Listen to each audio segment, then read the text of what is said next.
Hi everyone, my name is Kiera. Thanks, Cruz, for the introduction. I appreciate it. And today I've been asked to come here and talk about my transition from centralized medicine to decentralized medicine, and then perhaps share some ideas as to how El Salvador can fix some of the problems that are happening in the Western education in the healthcare system, specifically in Australia. And so I think I'll start with my story. And it's the first time I've actually shared my story publicly, and so I'm extremely nervous. So please keep that in mind. I've shared it online quite a bit, but talking in person is a different experience. But yeah, so I'm just going to jump into it. So I'm not a doctor or a lawyer, or I'm actually not even a qualified nurse. I never got to make it that far. But one day maybe I will be. And yeah, so I grew up in southeast Queensland. I'm just an everyday individual from Australia. I grew up on a cattle farm, single mother, parent family. I have two siblings younger. And so when I was 7 years old, I started to act up in school, and my mum sent me to spend time with my granddad. My granddad said to me, Kiera, you need to do well in school, you need to get a degree, you need to graduate, you need to make money, and you need to turn your family's lineage around. And I thought, great. And so I started doing my homework. I got exceptional grades, straight A's my entire life.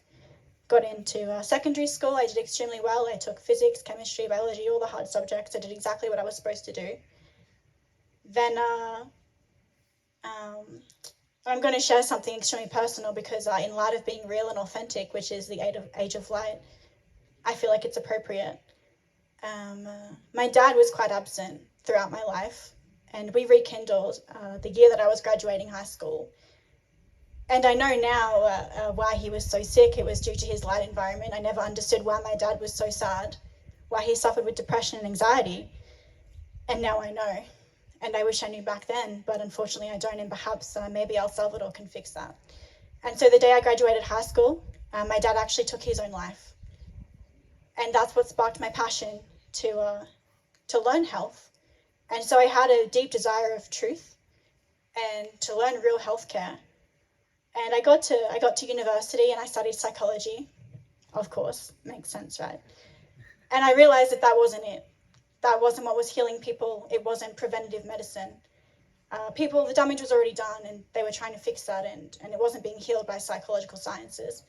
And so I thought to myself, what's a stable career where I can help people and I can live out my passion, and that's truthful? And I thought I'll become a nurse. And so I enrolled in nursing school, and I was loving it. I was loving the hands-on experience, and I got through that, and then COVID happened. Now, around the time COVID happened, I actually got a scholarship to study at QUT in Brisbane City. And as I already told you, I'm from a rural area, right? So always connected to the ground. I didn't have a phone until I was 16. I never had Wi-Fi in my home. I didn't like it then, but now I'm like, thanks, Mom. Thanks so much. And so I moved to the city, and I got extremely sick. And now I know why. I went from not having Wi-Fi in my home to sleeping with a Wi-Fi router next to my head. I was drinking fluorinated tap water. I went from living on the ground, touching the earth, to never touching the earth, to living 19 stories high in the inner city apartment building. I suffered with vertigo, fatigue, anxiety, depression, and my grades started to drop. From getting HDs, that was a real turn for me, and it lowered my self-esteem quite a bit. And I was kind of searching for answers. I asked my colleagues. I was very well known at my university. I actually had a job at the university as well, mentoring first-year students, which was really, really cool. I really enjoyed that. And around this same time, COVID happened. And sorry, it's hilarious now. I was asking my professors, these are my symptoms, my lecturers, can you help me? Can you please give me some healthcare advice? And they said, oh, well, you should go vegan. And I went vegan and my symptoms got worse.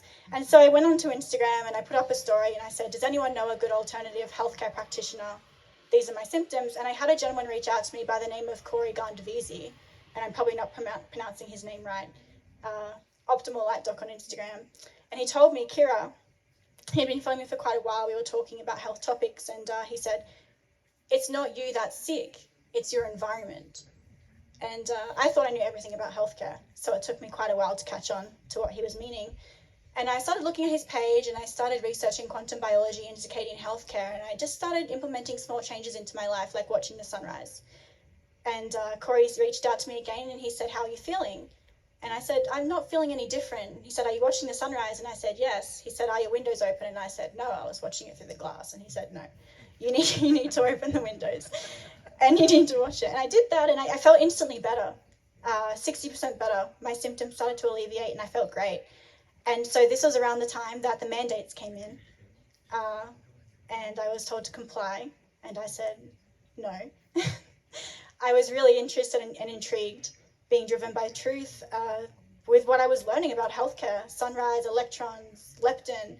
These were all new words to me, and if I had cured my symptoms by such small, simple changes, everything, all the modalities, the pharmaceuticals that we were treating clients with in the hospital is completely wrong and backwards. And I couldn't be part of that.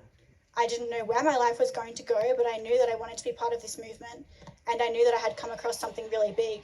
And so this was in 2020, and that's what I did. So I packed up all my stuff, I moved out of Brisbane City, and I moved back to rural Sunshine Coast, and my health skyrocketed. I built my redox, and I started to study decentralized. And that's the term I coin it now, but back then I didn't know what I was doing. I set up an office in my house. I printed out all these blog posts from Jack's website, and I had lectures. I enrolled in MIT courses to study semiconduction and biophysics, because when you start understanding true healthcare, you realize that it's no longer biology you need to know about. You need to learn physics and chemistry and all these other things. And so I started studying all of that together, and I started to form my opinion of how the body actually functioned. And I thought, okay, this is great. I have all this information now, but what am I going to do with it? And I was actually shopping in my local shopping centre, and I come across an old university lecturer of mine. And she asked how I was, and I said good. And I asked her how she was, and she said, I'm not too well. And I said, well, what's wrong? And she told me her symptoms: vertigo, chronic fatigue, brain fog. And I said, I think I have some things that can help you. And so she gave me her email, and I sent her a protocol that I designed for her. And 3 months later, she emailed me back and said she's feeling 100% better. She's actually feeling better than she ever has in her entire life. And so that was the first time I practiced decentralized, and that was where Kiera Lea Wellness was born. Today, I call myself, for lack of better words, a quantum decentralized healthcare physician and educator, and I reverse chronic disease through nature. And that's what I do. Thank you. And so it's clear that Western medicine, specifically the education system, is not supporting their students in the right way. Coming across the knowledge of quantum and circadian healthcare, you start to look around you. When my university reached out to me 3 months ago and sent me an email and said, "Congratulations, Kiera, you can actually come back and study with us." The mandates have been lifted. I was actually quite excited, and then I looked around at everything I had made for myself, and I thought, why on earth would I do that? Why? What do you have to offer me? Now, keep in mind, so when COVID happened, it was actually really hard because I worked at the university as well. And I actually also supported my family financially as well, my mum and my siblings. And so not only did I lose my degree, I actually inherited that university debt, still to this day. It was never reimbursed. And I also lost my job as well because I was working at the university. I got pulled out of my placement in the hospital, and I could serve the nurses coffee, but I couldn't be a nurse, which is quite ironic. And so that was a very hard decision for me, and life wasn't easy. I worked various jobs. It was really hard to undo all the conditioning. My grandfather told me to be successful, you go through school, you get a job, you buy a house, you get a degree, and that's what life is, but that's not actually success. Success is freedom, and success is sovereignty, and success is being in charge of your own health and your own mind. Thank you. And so I thought I wouldn't tell you why the Western education system is broken, specifically healthcare. I thought I would show you through my story, and perhaps you can see what some of those flaws are. But my hopes for El Salvador is that they will incorporate decentralized medicine into their mainstream curriculum.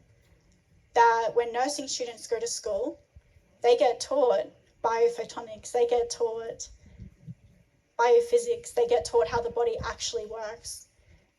And they don't get told the centralized version, which is being trained to be a prescriber for pharmaceuticals. I also hope that they support their students to be free thinkers, that they support them and tell them not how to think, not what to think, but how to think. And yeah, I really would love to see a change in the education system. I'm not sure what that looks like, but it's clear that what we're being taught in healthcare isn't the real deal. In my opinion, Jack Kruse's information is the real deal. And I see that play out time and time again, from reversing infertility, fibromyalgia, all these, I guess, symptoms and diseases of the body and mind that we get told are incurable actually are curable when you take a decentralized stance on things. And so perhaps El Salvador could implement real education into their systems, redo the textbooks, and reframe what healthcare is. Thank you for your time.